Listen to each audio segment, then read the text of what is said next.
Hi, welcome to my channel. 19 ವರ್ಷದ ಸಣಕಲು ಯುವಕ ಕಾರ್ತಿಕ್ ಹೊನೆಸೀಮೆಯ ಹೃದಯ ಭಾಗದಲ್ಲಿರುವ ತನ್ನ ಅತ್ತೆಯ ವಿಶಾಲವಾದ ಪೂರ್ವಜರ ಮನೆಗೆ ಬೇಸಿಗೆ ರಜೆಯಲ್ಲಿ ಹೋಗಲು ಕಾತುರನಾಗಿದ್ದ. ಅವನ ದೊಡ್ಡಪ್ಪನ ಮಗ ವರುಣ್ ಹೈದರಾಬಾದಲ್ಲಿ ತನ್ನ ಎಂಜಿನಿಯರಿಂಗ್ ಮುಗಿಸೋದಕ್ಕೆ ಹೋಗಿದ್ದುದರಿಂದ ಕಾರ್ತಿಕ್ಗೆ ಸ್ವಲ್ಪ ಒಂಟಿತನ ಕಾಡ್ತಿತ್ತು. ಆದರೂ ಗೋದಾವರಿ ಉಪನದಿಗಳ ಪಕ್ಕದ ಈ ಹಸಿರು ಹಳ್ಳಿಯ ವಾತಾವರಣವು ನಗರದ ಉಸಿರುಗಟ್ಟಿಸುವ ಜೀವನದಿಂದ ಉತ್ತಮ ಬಿಡುಗಡೆ ನೀಡಿತ್ತು. ಅವನ ಅತ್ತೆ ಅವನ ಮೇಲೆ ಅಪಾರ ಪ್ರೀತಿ ತೋರಿಸ್ತಿದ್ಲು. ಮಸಾಲೆಯುಕ್ತ ಆಂಧ್ರ ಊಟವನ್ನು ಬಡಿಸ್ತಾ ಅವನ ಪ್ರತಿಯೊಂದು ಆಸೆಯನ್ನು ಈಡೇರಿಸ್ತಾ ತಾಯಿಯಂತೆ ತಕ್ಕೊಳ್ತಾ ಇದ್ಲು. ಅವನ ಮಾವ ಸ್ವಲ್ಪ ಕಟ್ಟುನಿಟ್ಟಾದ ಮೌನಿಯಾದ ಮನುಷ್ಯನಾಗಿದ್ದು ತನ್ನದೇ ಆದ ಅಕ್ಕಿ ಗಿರಣಿಯಲ್ಲಿ ದಿನ ಇಡೀ ರೈತರು ಮತ್ತು ವ್ಯಾಪಾರಿಗಳೊಂದಿಗೆ ವ್ಯವಹರಿಸ್ತಾ ಸಮಯ ಕಳೀತಾ ಇದ್ದ. ಮನೆಯಲ್ಲಿ ಅವನ ಅತ್ತೆ ಮತ್ತು ಕಠಿಣ ಮನೆ ಕೆಲಸದವಳನ್ನು ನಿರ್ವಹಿಸುವ ಇಬ್ಬರು ಸ್ಥಳೀಯ ಹಳ್ಳಿ ಮಹಿಳೆಯರಾದ ಲಕ್ಷ್ಮಿ ಮತ್ತು ಮಲ್ಲಿಕಾ ಮಾತ್ರವೇ ಇರ್ತಾಯಿದ್ರು. ನಗರದ ಮುಜುಗರವಿಲ್ಲದ ಕಟ್ಟುಪಾಡುಗಳಿಲ್ಲದ ಈ ಮಹಿಳೆಯರು ಸರಳವಾದ ಹತ್ತಿ ಸೀರೆಯನ್ನು ಉಡ್ತಾ ಇದ್ರು. ಕರಾವಳಿಯ ವಿಪರೀತ ಸೆಕೆಯನ್ನು ತಡೆಯೋದಕ್ಕೆ ಅವರು ಹೆಚ್ಚಾಗಿ ಸೆರಗನ್ನು ತಮ್ಮ ಭುಜಗಳ ಸುತ್ತ ಹಾಕೊಳ್ತಾ ಇದ್ರು. ಒಳಗೆ ಬೇರೇನೂ ಧರಿಸ್ತಾ ಇರಲಿಲ್ಲ. ತನ್ನ ಯೌವನದ ಮುಗ್ಧತೆಯಲ್ಲಿದ್ದ ಕಾರ್ತಿಕ್ ಅವರ ಪಕ್ಕದಲ್ಲಿ ನಡೆದು ಹೋಗುವಾಗ ಅವರ ಸೀರೆಯೊಳಗಿನಿಂದ ಕಾಣುವ ಹಸಿ ಬಿಸಿ ಸೌಂದರ್ಯವನ್ನು ಗಣನೆಗೆ ತೆಗೆದುಕೊಳ್ತಾ ಇರಲಿಲ್ಲ. ಅವನು ಹಳ್ಳಿಯ ಮಾವಿನ ತೋಪುಗಳು ಮತ್ತು ತನ್ನ ಅತ್ತೆಯ ಪ್ರೀತಿಯಲ್ಲಿಯೇ ಮುಳುಗಿ ಹೋಗಿದ್ದ. ಅಮ್ಮ, ಅವನೀಗ ಸಣ್ಣ ಹುಡುಗ ಅಲ್ಲ ಅಂತ ಲಕ್ಷ್ಮಿ ಒಂದು ಮಧ್ಯಾಹ್ನ ಕಾರ್ತಿಕ್ ತನ್ನ ಅತ್ತೆಯ ಮತ್ತೊಂದು ಅಪ್ಪುಗೆಯಿಂದ ಬಿಡಿಸ್ಕೊಳ್ತಾ ಇರೋದನ್ನು ನೋಡಿ ನಕ್ಳು. ವಿಪರೀತ ಕುಡಿಯೋ ಚಟ ಇದ್ದ ಗಂಡನನ್ನು ಹೊಂದಿದ್ದ ಲಕ್ಷ್ಮಿಗೆ ಹಗಲಿರುಳು ಕೆಲಸ ಮಾಡಿ ದೈಹಿಕ ಸುಖದ ಕೊರತೆ ಇತ್ತು. ದಿನ ಇಡೀ ಕೆಲಸದ ಒತ್ತಡದಿಂದಾಗಿ ಅವಳು ಮನೆಯಲ್ಲಿಯೇ ಉಳಿಯಬೇಕಾಗಿತ್ತು. ಆದ್ದರಿಂದ ಅತ್ತೆ ಕಾರ್ತಿಕ್ನನ್ನು ಮುಕ್ತವಾಗಿ ಅಪ್ಕೊಳ್ಳುವುದನ್ನು ನೋಡಿ ಅವಳಿಗೆ ಒಳಗೊಳಗೆ ಹೊಟ್ಟೆ ಕಿಚ್ಚಾಗ್ತಿತ್ತು. ಅವನಿಗೆ 19 ವರ್ಷ, ಗಂಡ್ಸಾಗ್ತಾ ಇದ್ದಾನೆ, ಆದರೂ ತುಂಬ ಮುಗ್ಧ ಅಂತ ಲಕ್ಷ್ಮಿ ಪ್ರೀತಿಯಿಂದ ರೇಗಿಸ್ತಿದ್ಲು. ಅತ್ತೆ ತಲೆಯಲ್ಲಿದ್ದ ಮಲ್ಲಿಗೆ ಹೂವನ್ನು ಸರಿಪಡಿಸ್ತಾ ನಗ್ತಾ, ಹೌದು, ನನಗೆ ಸ್ವಲ್ಪ ಆಶ್ಚರ್ಯ ಆಗ್ತಾ ಇದೆ. ಅವನಿನ್ನೂ ಬೆಳೆದಿಲ್ಲ. ನನ್ನ ವರುಣ್ ಆ ವಯಸ್ಸಿಗೆ ಸಾಕಷ್ಟು ಗಂಡಸುತನವನ್ನು ಹೊಂದಿದ್ದ. ಅವನೇನೋ ಇವನಂತೆ ಮುಗ್ಧ ಆಗಿರಲಿಲ್ಲ ಅಂದ್ಲು. ಲಕ್ಷ್ಮಿಯ ತುಟಿಯಲ್ಲಿ ಒಂದು ತುಂಟ ನಗೆ ಮೂಡಿತು. ಅವಳಿಗೆ ವರುಣ್ನ ಯೌವನ ಚೆನ್ನಾಗಿ ನೆನಪಿತ್ತು. ಒಮ್ಮೆ ಹಿತ್ತಲಿನ ಬಾತ್ರೂಮಲ್ಲಿ ವರುಣ್ ತನ್ನ ಕೈ ಕೆಲಸ ಮಾಡ್ಕೊಳ್ತಾ ಇರೋದನ್ನು ಅವಳು ಕದ್ದು ನೋಡ್ತಾ ಇದ್ಲು. 19ನೇ ವಯಸ್ಸಿಗೆ ಅವನು ವಿಪರೀತ ಕಳೆ ಹೊಂದಿದ್ದ. ಮತ್ತು ಅವನ ತಮ್ಮ ಸಾಕಷ್ಟು ದೊಡ್ಡದಾಗಿತ್ತು. ಅವನು ಅವಳನ್ನು ನೋಡಿರಲಿಲ್ಲ. ಅವಳು ಸದ್ದಿಲ್ಲದೆ ಅಲ್ಲಿಂದ ಜಾರಿ ಈ ವಿಷಯನ ತುಂಟ ಮಲ್ಲಿಕಾಗೆ ಹೇಳಿದ್ಲು. ಮಲ್ಲಿಕಾ ಯಾವಾಗಲೂ ಮುಕ್ತವಾಗಿರೋಳು. ನಾಚಿಕೆ ಅನ್ನೋದು ಅವಳಿಗೆ ಇರಲೇ ಇಲ್ಲ. ಲಕ್ಷ್ಮಿ ವಿಷಯ ಹೇಳಿದ ತಕ್ಷಣ ಅವಳು ಬಟ್ಟೆ ಕೊಡೋ ನೆಪದಲ್ಲಿ ವರುಣ್ ಕೋಣೆಗೆ ಓಡಿದ್ಲು.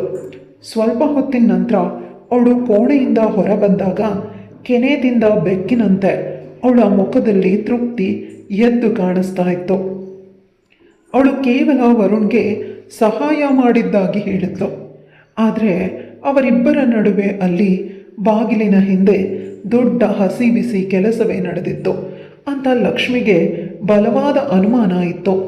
ಮಲ್ಲಿಕಾ ತನ್ನ ದೇಹವನ್ನು ಪ್ರದರ್ಶಿಸಲು ಎಂದೂ ಹಿಂದೇಟು ಆಗ್ತಿರಲಿಲ್ಲ. ಒಮ್ಮೆ ಲಕ್ಷ್ಮಿ ಮತ್ತು ಮಲ್ಲಿಕಾ ನದಿಯ ಕಾಲುವೆಯಲ್ಲಿ ಸ್ನಾನ ಮಾಡ್ತಾ ಇದ್ದಾಗ ವರುಣ್ ಅಲ್ಲಿಗೆ ಬಂದಿದ್ದ.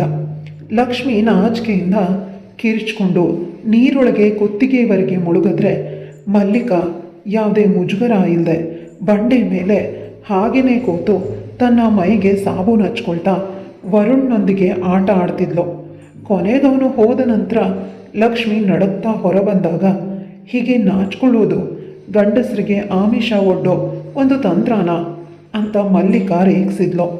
ಹಿತ್ತಲಲ್ಲಿ ಪಾತ್ರೆ ತೊಳೆಯುವಾಗ, ಹನಿ ಒರೆಸುವಾಗ ಕಾಣ್ತಾ ಇದ್ದ ಈ ಸೌಂದರ್ಯವನ್ನು ಆ ಮನೆ ಮಾವ ಕಣ್ಣು ಕಿತ್ಕೊಂಡು ಬರುವಂತೆ ನೋಡ್ತಿದ್ದ. ಈ ಇಬ್ಬರು ಹೆಂಗಸರು ಇಬ್ಬರು ಒಬ್ರಿಗೊಬ್ರು ಚರ್ಚೆ ಮಾಡಿ ನಗ್ತಾ ಇದ್ರು. ಇವರೇನಾದರೂ ಒಮ್ಮೆ ಅವಕಾಶ ಮಾಡಿಕೊಟ್ಟಿದ್ದಿದ್ರೆ ವರುಣ್ ಥರಾನೇ ಮಾವ ಕೂಡ ತಮ್ಮ ಆಟನ ಮಾಡಿ ಮುಗಿಸ್ತಾ ಇದ್ರು ಅಂತ ಅವರಿಬ್ಬರಿಗೂ ಚೆನ್ನಾಗಿ ಗೊತ್ತಿತ್ತು. ಮಲ್ಲಿಕಾ ತನ್ನ ಕಾಯಿಲೆಯಿಂದ ತಾಯಿಯನ್ನು ನೋಡೋದಕ್ಕೆ ಪಕ್ಕದ ಹಳ್ಳಿಗೆ ಕೆಲವು ದಿನಗಳ ಕಾಲ ಹೋದಾಗ ಮನೆಯ ಎಲ್ಲ ಕಠಿಣ ಕೆಲಸ ಲಕ್ಷ್ಮಿಯ ಹೆಗಲೇರಿತ್ತು. ಕಾರ್ತಿಕ್ ಸುಂದರವಾಗಿದ್ದರೂ ಕೆಲಸದ ಒತ್ತಡದಲ್ಲಿ ಅವಳ ಆಸೆಗಳು ಮತ್ತು ಕನಸುಗಳು ಹಿಂದಕ್ಕೆ ಸರಿದಿದ್ವು. ಸಾಮಾನ್ಯವಾಗಿ ಮಧ್ಯಾಹ್ನದ ಕಠಿಣ ಕೆಲಸದ ನಂತರ ಅವಳು ಮತ್ತು ಮಲ್ಲಿಕಾ ನದಿಯ ಬಳಿ ಸ್ನಾನ ಮಾಡಿ ನೀರಿನಲ್ಲಿ ಸಾಕಷ್ಟು ಹೊತ್ತು ಆಟವಾಡಿ ಸುಖಿಸ್ತಾ ಇದ್ರು.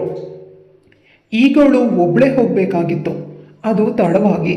ಆ ತಂಪಾದ ನೀರಿನಲ್ಲಿ ಕುಳಿತು ಸುಖಿಸಲು ಅವಳಿಗೀಗ ಸಮಯ ಇರಲಿಲ್ಲ. ಆ ಖಾಸಗಿ ನದಿ ತೀರವು ಮನೆಯಿಂದ 10 ನಿಮಿಷದ ದಾರಿಯಲ್ಲಿತ್ತು. ಮಾವನಿಗೆ ಸೇರಿದ ಬಾಳೆ ಮತ್ತು ತೆಂಗಿನ ತೋಟಗಳ ಮಧ್ಯೆ ಆ ದಾರಿ ಇತ್ತು. ಅಲ್ಲವರು ಬಟ್ಟೆಯೆಲ್ಲ ತೆಗೆದು ಸ್ನಾನ ಮಾಡೋದಕ್ಕೆ ಒಗ್ಗಿಕೊಂಡಿದ್ರು. ಅಲ್ಲಿಗೆ ಯಾರೂ ಬರ್ತಾ ಇರಲಿಲ್ಲ. ಆಕಸ್ಮಿಕವಾಗಿ ಬರುವ ಹಳ್ಳಿಯ ಮಕ್ಕಳನ್ನು ಮಲ್ಲಿಕಾ ಕೋಲ್ ಹಿಡಿದು ಓಡಿಸ್ತಿದ್ಲು. ಒಮ್ಮೆ ಮಲ್ಲಿಕಾ ಸ್ನಾನ ಮಾಡುವಾಗ ಕದ್ದು ನೋಡ್ತಾ ಇದ್ದ ಹಳ್ಳಿಯೊಬ್ಬನನ್ನು ಹಿಡಿದು ಅವನನ್ನು ಸಂಪೂರ್ಣ ಬಟ್ಟೆ ತೆಗೆಸಿ ಹಾಗೆಯೇ ಊರಿಗೂಡಿಸಿದ ಘಟನೆ ಇಂದಿಗೂ ಹಳ್ಳಿಯ ಮಹಿಳೆಯರಲ್ಲಿ ದೊಡ್ಡ ತಮಾಷೆಯಾಗಿತ್ತು. ಈ ಮಧ್ಯೆ ಕಾರ್ತಿಕ್ಗೆ ಗೋದಾವರಿ ನದಿಯಲ್ಲಿ ಈಜುವ ವಿಪರೀತ ಆಸೆ ಇತ್ತು. ಆದರೆ ಅತ್ತೆ ಸಿಟಿಯ ಹುಡುಗನನ್ನು ಒಂಟಿಯಾಗಿ ಕಳಿಸೋದಕ್ಕೆ ಹೆದರ್ತಾ ಇದ್ಲು. ಕೆಲವು ದಿನ ಕಾರ್ತಿಕ್ ಮುಖ ಸಿಂಡರಿಸ್ಕೊಂಡು ಕೂತಿದ್ದರಿಂದ ಕೊನೆಗೆ ಲಕ್ಷ್ಮಿಯ ಜೊತೆ ಕಳಿಸೋದಕ್ಕೆ ಒಪ್ಕೊಂಡ್ಳು. ಆದರೆ ಮಲ್ಲಿಕಾ ಇಲ್ಲದ ಕಾರಣ ಲಕ್ಷ್ಮಿಗೆ ಬೆಳಗ್ಗೆ ಬಿಡುವೇ ಇರ್ತಿರ್ಲಿಲ್ಲ. ಮಧ್ಯಾಹ್ನ ನೀನು ಬಟ್ಟೆ ಒಗೆಯೋದಕ್ಕೆ ಹೋದಾಗ ಅವನನ್ನು ಕರ್ಕೊಂಡು ಹೋಗು, ಆ ಜಾಗ ಶಾಂತವಾಗಿದೆ ಮತ್ತು ಸುರಕ್ಷಿತವಾಗಿದೆ ಅಂತ ಅತ್ತೆ ಸಲಹೆ ನೀಡಿದ್ಲು. ಕಸ ಗುಡಿಸ್ತಾ ಇದ್ದಿದ್ದ ಲಕ್ಷ್ಮಿಗೆ ಆತಂಕ ಶುರುವಾಯಿತು. ಕಾರ್ತಿಕ್ ಎದುರು ತಾನು ತನ್ನ ದಿನನಿತ್ಯದ ಸ್ನಾನ ಮಾಡೋದು ಹೇಗೆ, ಅವನು ಅಲ್ಲೇ ಇದ್ದರೆ ತನಗೆ ಸುಖವಾಗಿ ಸ್ನಾನ ಮಾಡೋದಕ್ಕೆ ಆಗೋದಿಲ್ವಲ್ಲ ಅಂತ ಯೋಚಿಸ್ತಿದ್ಲು. ಅವಳ ಮನಸ್ಸನ್ನು ಓದದಂತೆ ಅತ್ತೆ ಕೈ ಬೀಸ್ತಾ ಹೇಳಿದ್ಲು, ಅವನ ಬಗ್ಗೆ ತಲೆ ಕೆಡಿಸ್ಕೋಬೇಡ, ಅವನಿನ್ನೂ ಚಿಕ್ಕ ಹುಡುಗ, ಅವನಿಗೆ ಏನೂ ತಿಳಿಯೋದಿಲ್ಲ, ಅವನು ಸುಮ್ಮನೆ ಈಜ್ಕೊಳ್ತಾ ಇರ್ತಾನೆ. ಅತ್ತೆಗೆ ತಾವು ಬಟ್ಟೆ ತೆಗೆದು ಸ್ನಾನ ಮಾಡೋ ವಿಚಾರ ನಿಜವಾಗ್ಲೂ ಗೊತ್ತಿದೆಯಾ ಅಂತ ಲಕ್ಷ್ಮಿಗೆ ಆಶ್ಚರ್ಯ ಆಯಿತು. ಕಾರ್ತಿಕ್ನ ಪ್ರತಿಕ್ರಿಯೆ ಹೇಗಿರಬಹುದು? ತಾನು ಸೀರೆಯುಟ್ಟು ಸ್ನಾನ ಮಾಡ್ಬೋದಾಗಿತ್ತು, ಆದರೆ ಅದು ಅವಳಿಗೆ ವಿಚಿತ್ರ ಅನ್ನಿಸ್ತಾ ಇತ್ತು. ಗಂಡಸರ ಕಣ್ಣಿನಿಂದ ದೂರವಿದ್ದು ಅನುಭವಿಸ್ತಾ ಇದ್ದ ಆ ಮುಗ್ಧತೆಗೆ ದ್ರೋಹ ಬಗದಂತೆ ಅನ್ನಿಸ್ತಿತ್ತು. ಕಾರ್ತಿಕ್ ತಮ್ಮ ಆ ಖಾಸಗಿ ಸ್ನಾನವನ್ನು ನೋಡೋದು ಅಥವಾ ಅವನಿಗಾಗಿ ತಾನು ಬದಲಾಗಬೇಕಾಗಿರೋದು ಆ ಬೇಸಿಗೆಯ ಗಾಳಿಯಲ್ಲಿ ತೂಗು ಹಾಕಿದ ಪ್ರಶ್ನೆ ಆಗಿತ್ತು. ಆದರೆ ನದಿಗೆ ಹೋಗೋ ಅನುಮತಿ ಸಿಕ್ಕಿದ್ದಕ್ಕೆ ಕಾರ್ತಿಕ್ ಖುಷಿಯಾಗಿದ್ದ. ಮರುದಿನ ಲಕ್ಷ್ಮಿ ಮತ್ತು ಕಾರ್ತಿಕ್ ನದಿಯ ಕಡೆಗೆ ನಡೆದ್ರು. ಆರದ ಮರಗಳ ನೆರಳಿನ ದಾರಿಯಲ್ಲಿ ಕಾರ್ತಿಕ್ ಟೀ ಶರ್ಟ್ ಮತ್ತು ಮಂಡಿಯವರೆಗಿನ ಚಡ್ಡಿ ಧರಿಸಿ ನಾಚಿಕೆಯಿಂದ ಅವಳ ಹಿಂದೆನೇ ಹೆಜ್ಜೆ ಹಾಕ್ತಾ ಇದ್ದ. ಅತ್ತೆ ಅವನಿಗೆ ಈಜೋ ಬಟ್ಟೆ ಹಾಕ್ಕೊಳ್ಳೋದಕ್ಕೆ ಹೇಳಿದ್ಲು. ಆದರೆ ವರುಣ್ನ ಬಟ್ಟೆ ತುಂಬ ಸಡಿಲ ಆಗಿದ್ದರಿಂದ ಮತ್ತು ಕಾರ್ತಿಕ್ ತನ್ನದೇ ಆದದ್ದನ್ನು ತರದ ಕಾರಣ ಅದು ಸಾಧ್ಯ ಆಗಲಿಲ್ಲ. ಹಾಗಾದರೆ ಮಾವನ ಹಳೆಯ ಪಂಚೆ ಉಟ್ಕೊಂಡು ಬಾ ಹೋಗು ಅಂತ ಅತ್ತೆ ಹೇಳಿದ್ಲು. ಆದರೆ ಅದನ್ಯಾರು ಕಟ್ಕೊಳ್ತಾರೆ ಅನ್ನೋ ಮುಜುಗರದಿಂದ ಕಾರ್ತಿಕ್ ನಿರಾಕರಿಸ್ಬಿಟ್ಟಿದ್ದ. ಕೊನೆಗೆ ಲಕ್ಷ್ಮಿ ನೋಡ್ಕೊಳ್ತಾಳೆ ಅಂತ ಅತ್ತೆ ಅವನನ್ನು ಹಾಗೇ ಕಳಿಸ್ಕೊಟ್ಟಿದ್ಲು. ಶಾಂತವಾದ ನದಿ ತೀರಕ್ಕೆ ತಲುಪಿದ ಮೇಲೆ ಕಾರ್ತಿಕ್ ನೀರಿನ ಹರಿವನ್ನು ನೋಡಿ ಖುಷಿಯಿಂದ ತನ್ನ ಶರ್ಟ್ನ ಬಿಚ್ಚಿದ್ದ. ಆದರೆ ಚಡ್ಡಿ ಬಿಚ್ಚೋದಕ್ಕೆ ಅವಳ ಎದುರು ವಿಪರೀತ ನಾಚಿಕೆ ಪಡ್ತಾ ಇದ್ದ. ಇದನ್ನು ಗಮನಿಸಿದಂಥ ಲಕ್ಷ್ಮಿ ಮೃದುವಾಗಿ ಹೇಳಿದ್ಲು, ನೀನು ಆ ಕಡೆ ಹುಲ್ಲಿನ ಬಳಿ ಸ್ನಾನ ಮಾಡು ಹೋಗು, ನಾನು ಈ ಕಡೆ ಬಂಡೆ ಮೇಲೆ ಬಟ್ಟೆ ಹೋಗಿದ್ದೀನಿ, ಇಲ್ಲಿ ಯಾರೂ ಬರಲ್ಲ, ಪರವಾಗಿಲ್ಲ, ನೀನು ಆರಾಮಾಗಿ ಸ್ನಾನ ಮಾಡು. ನಿರಾಳನಾದ ಕಾರ್ತಿಕ್ ತಲೆ ಆಡಿಸಿ ಚಡ್ಡಿ ಸಮೇತ ತಂಪಾದ ನೀರಿಗೆ ಇಳ್ದ. ಆ ನೀರಲ್ಲಿ ಆಟ ಆಡ್ತಾ ಇದ್ರೆ ಲಕ್ಷ್ಮಿ ಬಿಸಿಯಾದ ದೊಡ್ಡ ಬಂಡೆಯ ಮೇಲೆ ಕೂತು ಬಟ್ಟೆ ಒಗೆಯತೊಡಗಿದ್ಲು. ಸಾಕಷ್ಟು ಹೊತ್ತು ನೀರಲ್ಲಿ ಆಟ ಆಡಿ ತಂಪಾದ ನಂತರ ಕಾರ್ತಿಕ್ ತನ್ನ ಒದ್ದೆ ಬಟ್ಟೆ ತೊಡೆಗೆ ಅಂಟ್ಕೊಂಡಿರುವಂತೆ ಹೊರಬಂದು ನದಿ ದಡದಲ್ಲಿ ಚಳಿಯಿಂದ ನಡುಗ್ತಾ ಕೂತಿದ್ದ. ಲಕ್ಷ್ಮಿ ಬಟ್ಟೆ ಒಗೆಯುವುದನ್ನು ಬಹುಪಾಲು ಮುಗಿಸಿ ಅವನನ್ನು ತಿರುಗಿದ್ಲು. ನಿನ್ನ ಸ್ನಾನ ಮುಗ್ದಿದ್ರೆ ಆ ಒದ್ದೆ ಬಟ್ಟೆ ಕೊಡು ಅಂತ ಲಕ್ಷ್ಮಿ ಸಹಜವಾಗಿ ಹೇಳಿದ್ಲು. ನಾನೇ ಕಲ್ಲಿನ ಮೇಲೆ ಒಗೆದು ಕೊಡ್ತೀನಿ, ಇಲ್ಲದೇ ಇದ್ದರೆ ಕೆಸರಿನ ವಾಸನೆ ಬರುತ್ತೆ. ನಾಚಿಕೆಯಿಂದ ಕಾರ್ತಿಕ್ ಅವಳು ಕೊಟ್ಟ ಒಣ ಟವಲನ್ನು ಸೊಂಟಕ್ಕೆ ಬಿಗಿಯಾಗಿ ಸುತ್ತಕೊಂಡು ತೆಗೆಯೋ ಹರಿಬರಿಯಲ್ಲಿ ಇದೇ ಟವಲ್ ಜಾರಿ ಕೆಳಗೆ ಬಿದ್ದಿತ್ತು. ಅವನ ತಮ್ಮ ಕಬ್ಬಿಣದ ರಾಡಂತೆ ಎದ್ದು ಕುಣಿಯೋದಕ್ಕೆ ಶುರು ಮಾಡಿದ್ದ. ಇದನ್ನು ನೋಡಿದ ಲಕ್ಷ್ಮಿ ಆಸೆಯಿಂದ ಅವನ ಹತ್ರ ಬಂದಳು. ಆದರೂ ಸುತ್ತಕೊಂಡು ನಾಚಿಕೆಯಿಂದ ನಿಂತಿದ್ದ. ಆದರೂ ಲಕ್ಷ್ಮಿ ಬಿಡದೆ ಧೈರ್ಯದಿಂದ ಅವನ ಮೈಯಲ್ಲಿ ಕೈಯಲ್ಲಿ ಆಡಿಸೋದಕ್ಕೆ ಶುರು ಮಾಡಿದ್ಲು. ಅವನಿಗೂ ಆಸೆಯಾಗಿ ಅವಳನ್ನು ಗಟ್ಟಿಯಾಗಿ ತಕ್ಕೊಂಡು ಇಬ್ಬರು ಆ ಕಾದ ಬಂಡೆಯ ಮೇಲೆ ತಮ್ಮ ಆಸೆಗಳನ್ನು ತೀರಿಸ್ಕೊಂಡ್ರು. ರಜೆಯ ಕೊನೆಗೆ ಕಾರ್ತಿಕ್ ಊರಿಗೆ ಹಿಂದಿರುಗುವಾಗ ಲಕ್ಷ್ಮಿಯ ಜೊತೆ ಪ್ರತಿದಿನ ಆಟ ಆಡಿ ಕತ್ತಲೆಯಲ್ಲಿ ಸಂಪೂರ್ಣ ಪರಿಣಿತನಾದ ಯುವಕನಾಗಿ ಬದಲಾಗಿದ್ದ.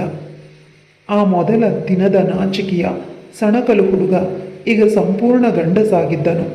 ಗೋದಾವರಿಯ ನೀರಿನಲ್ಲಿ ಅವನ ಆಟದ ನೆನಪುಗಳು ಶಾಶ್ವತವಾಗಿ ಉಳಿದಿದ್ವು. ಕಥೆಯಲ್ಲಿ ಮುಗಿಯುತ್ತೆ. ಕತೆ ಇಷ್ಟ ಆಗಿದ್ರೆ ಲೈಕ್, ಶೇರ್, ಕಮೆಂಟ್ ಮಾಡೋದನ್ನು ಮರಿಬೇಡಿ. ಇಂತಹ ಇನ್ನಷ್ಟು ಇಂಟ್ರೆಸ್ಟಿಂಗ್ ಕಥೆಗಳಿಗಾಗಿ ನನ್ನ ಚಾನಲ್ನ ಸಬ್ಸ್ಕ್ರೈಬ್ ಮಾಡ್ಕೊಳ್ಳಿ.